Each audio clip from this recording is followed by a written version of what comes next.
طيب زوجي رأى إنه أنا عندي سنين ذهب. كم كم كم كم صار لكم متزوجين؟ 1.5 سنة. حملتي ولا ما حملتي؟ لا ما حملت، في مشاكل شوي. مشاكل صحية ولا مشاكل بينكم انتم؟ مشاكل بيننا. الله يفرج همكم، قولي آمين. آمين يا رب. أنت عنده في البيت ولا ضربتي الباب؟ لا موجودة. أنت تحبين لو حملتي تجيبين بنات ولا أولاد؟ بنات. قولي والله. والله. طيب إذا قلتش إنه في توأم بنات جايين في الطريق؟ لا. بس هو رافض يا شيخ. هو رافض؟ مو على كيفه، يرفض رزق الله سبحانه وتعالى، ما يقدر. يعني رافض أو ما رفض، خلاص إرادة ربنا. ما يبغى لها نقاش هذه. إذا شوفي هذا المنام خلينا نخليه مبهم، هذا يدل على حمل بتوأم بإذن الله سبحانه وتعالى. الله يسعدك يا رب، بشرك بكل خير يا رب. وياك صلحوا ايش بينكم انتم، صلحوا. لحظه لا تعلمين ايش بينكم. انا ابغى افهم حال. كم صار لكم زوجين؟ 1.5 سنة؟ إيه. حسبي الله على ابليسكم، بلا حسبي الله على ابليسكم. ليش يا شيخ؟ ما هو بس انتي وبس، والله كلكم. إني اسكتي اسكتي، كلكم انت وكل اللي في البرنامج وحتى اللي مو في البرنامج، انتم ما مداكم اسكتي الله يرحم والديك. ماشي. والله يا شيخ والله يا شيخ. هالحين الوحده منكم توكم متزوجين، ما لكم 1.5 سنة، لسه يمكن حتى اسم ابوك وجدك ما يعرفه. يا شيخ عمري ما يسمح إني أنتظر يعني وقت طويل.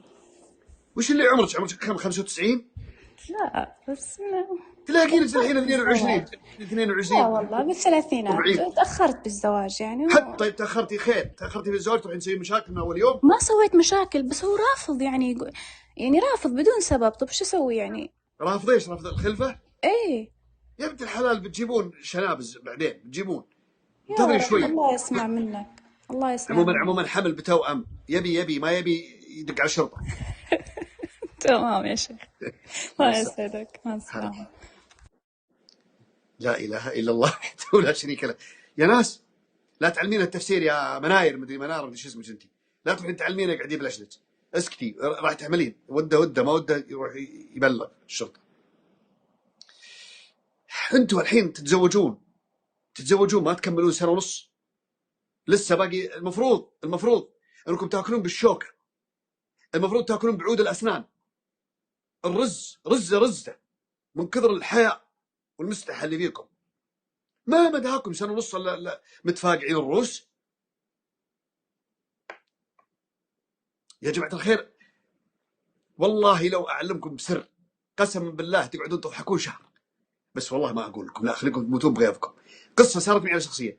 ايش فيكم انتم؟ خافوا ربي في نفسكم، خافوا ربي.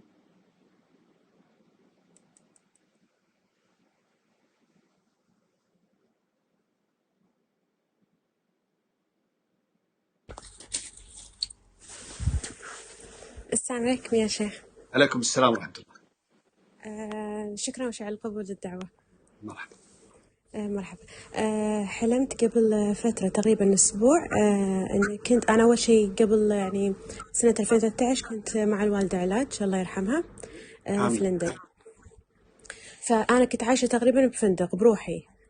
فحلمت رؤية قبل فترة تو يمكن أسبوع أني أنا بهذا الفندق. كان بيدي رزمة مبلغ وصندوق داخله كله مبالغ رزم، وبعدها إن أحد طق علي الباب، فحطيت المبلغ داخل وسكرت البوكس وحطيته تحت السرير عشان ما بالعمالة يشوفون، وكأني أمثل إني قاعد أبكي عشان يعني أوهمهم إنه ما في فلوس. فيوم بطلت الباب شفت هذا العامل أذكره قبل اسمه ديفيد، كأني لمحت مصحف القرآن الأخضر الكبير.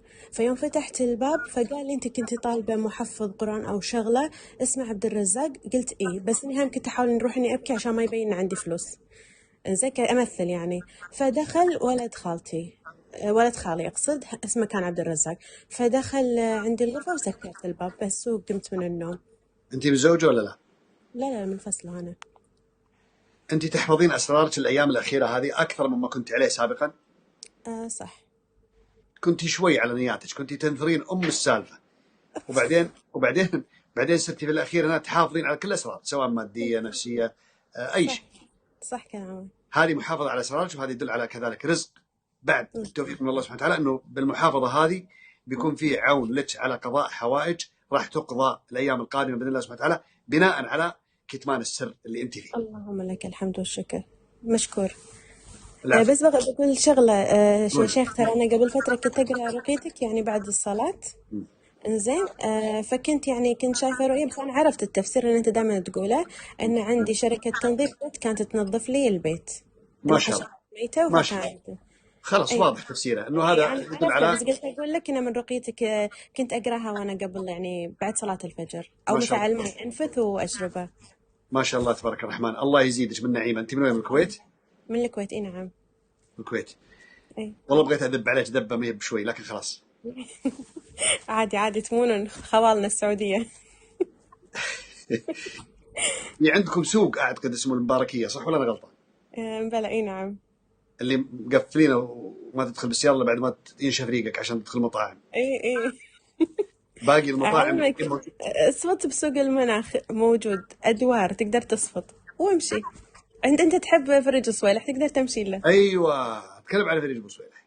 إي أنت اصفط بالمصافط الطوابق وتقدر تمشي له مشي، سهل عليك يكون. لا انا الحين ماني بين المصافط، الحين انا يم المصيبه اللي قاعدين تسوونها انتم يا اخواني في الكويت، المصيبه اللي إي انتم اقترفتوها في حق نفسكم. استني والله لا اغسلكم اليوم الكويت كلكم. الحين انتم يعني وش ناقصكم؟ الواحد منكم يمشي في سوق المباركيه وفي سوق في جبل صويلح. انا قعدت امشي ورا واحد هناك ما شاء الله تبارك الرحمن، ابى اروح الخياط. إي واحد كان يمشي معي تعداني وقاعد يدورني، يا فهد وين رحت يدورني، ما يدري اني واقف الرجال ده ما يشوفني. صرت صغير، صرت زي صغير ما يشوفني من المصك اللي ما شاء الله تبارك الرحمن قدامي. بعدين راح جلس مو بس هو، نص المباركيه كلكم اسمان هدوا مع المباركيه كانت اللي فيها كلها. بعدين لقيتهم طاوله انا الأكل حلو. الأكل حلو يا شيخ، الاكل شهي وكله مشويات وكله روايح، يخلي الانسان ياكل غصب. خلصت حبوب الاموكسل، خلصت حبوب الدنيا كلها بالحموضه اللي وعليكم تكتب. بالعافية. الله يعافيكم. يلا هدوها مع المباركيه. تسلم. يلا يعطيك الصحة والعافية. مرحبا الله يعافيك. اذكر الله وصلوا على رسول الله، على اخواننا الكويتيين ما شاء الله تبارك الرحمن، ما شاء الله تبارك الرحمن. يعني حتى من زود العافيه ما شاء الله يفصلون زرار واحد. اخواننا في الكويت يفصلون زرار واحد عشان يقدر يتنفس. يعني لو يفصل زرارين ما يقدر يقفله. ما شاء الله لا قوه الا بالله، ما شاء الله لا قوه الا بالله. بسم الله عليهم الرحمن الرحيم.